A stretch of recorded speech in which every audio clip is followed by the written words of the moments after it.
Hello everyone, myself Ashish Sharma and I am from CSC department.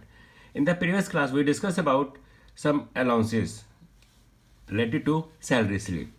But in that case we discussed about simple program, but in this program we discuss about some trendy means हम उसके अंदर जो information है वो user defined करेंगे, constant नहीं करेंगे. तो उसके लिए आपने सबसे पहले अपना क्या किया,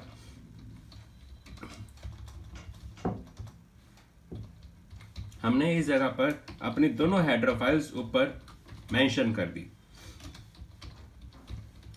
हमारी stdio.h और दूसरी हमारी conio.h.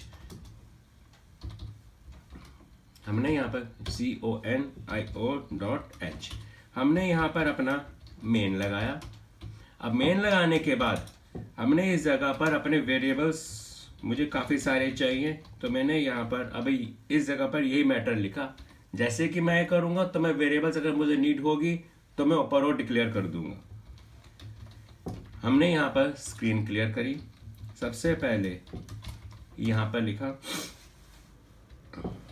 एंटर बेसिक सैलरी आपने दे दिया. थोड़ा सा हम टैब दे देते हैं यहाँ पर. इस जगह पर आपने %d और हमने %a में डाला. अब मैं यहाँ पर इस जगह के ऊपर मैं अलाउंसेस यूजर से डलवाऊंगा, मैं कांस्टेंट नहीं रखूंगा. हमने यहाँ पर क्या किया, new line enter HRA in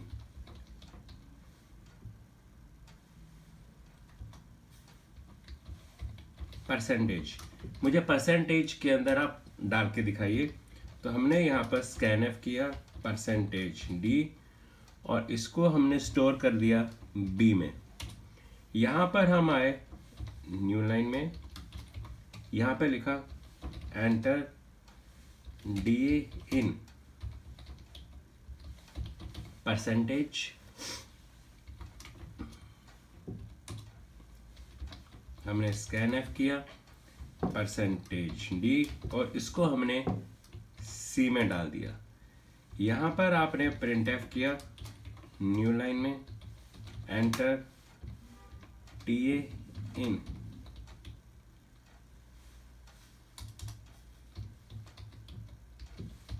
percentage. हमने इस परसेंटेज को यहाँ से हमने D के अंदर डाल दिया. न्यू लाइन में आए एंटर PF इन परसेंटेज. हमने PF को डाला और हमने यहाँ पर स्कैनफ किया %d और इसको मैंने E में डाला. अब मैं यहाँ पर कैलकुलेशन शुरू करूँगा. F is equal to salary को डिवाइड किया 100 के साथ. अब मेरी जो HRA की परसेंटेज थी B में थी तो मैं B में डालूंगा. G is equal to salary को डिवाइड किया 100 के साथ मल्टीप्लाई बाय यहाँ पर हमने C में किया. H is equal to salary को डिवाइड किया 100 के साथ मल्टीप्लाई बाय हमने यहाँ पर D में किया. I is equal to salary plus FGH.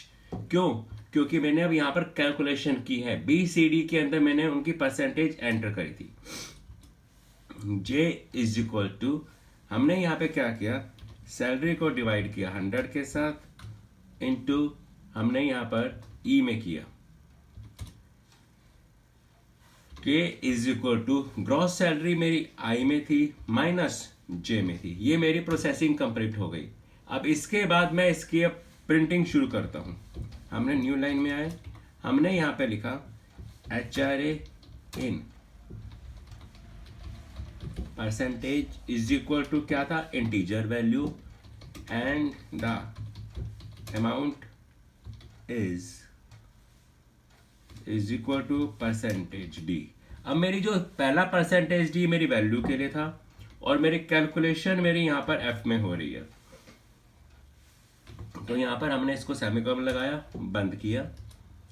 यहाँ पर आए न्यू लाइन ली हमने यहाँ लिखा DA in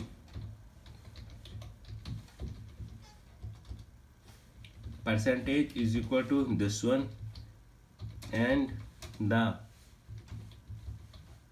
amount is equal to percentage, कहाँ गया मेरा परसेंटेज डी।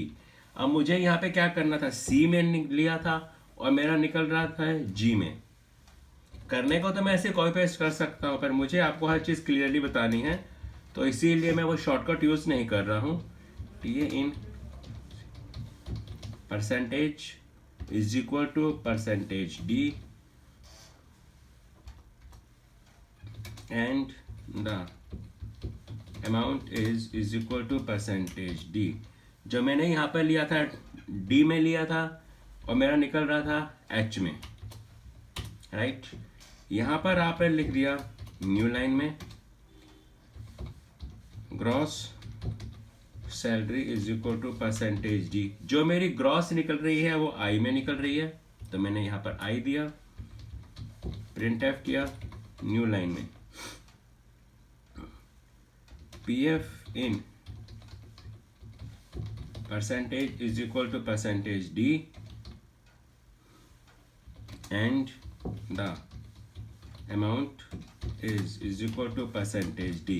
जब मैंने PF डाला था वो E में डाला था और मेरा निकाला था J में, हमने ये ले लिया।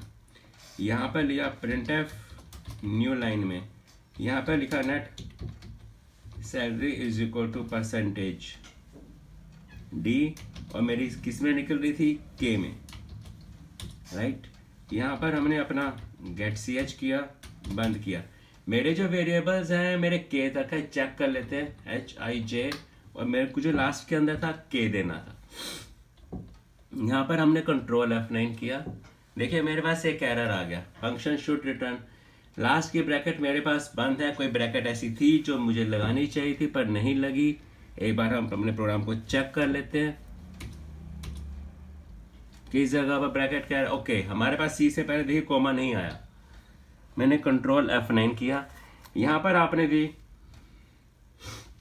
राइट, मैंने यहाँ पर परसेंटेज दिया 12% दिया, DA 8 दिया, यहाँ पर 6 दिया, PF तो हमने यहाँ पर 9 दे दिया। ये देखिए उसके अकॉर्डिंग आपका सारा का सारा सैलरी स्लिप का फॉर्मेट एक तैयार है।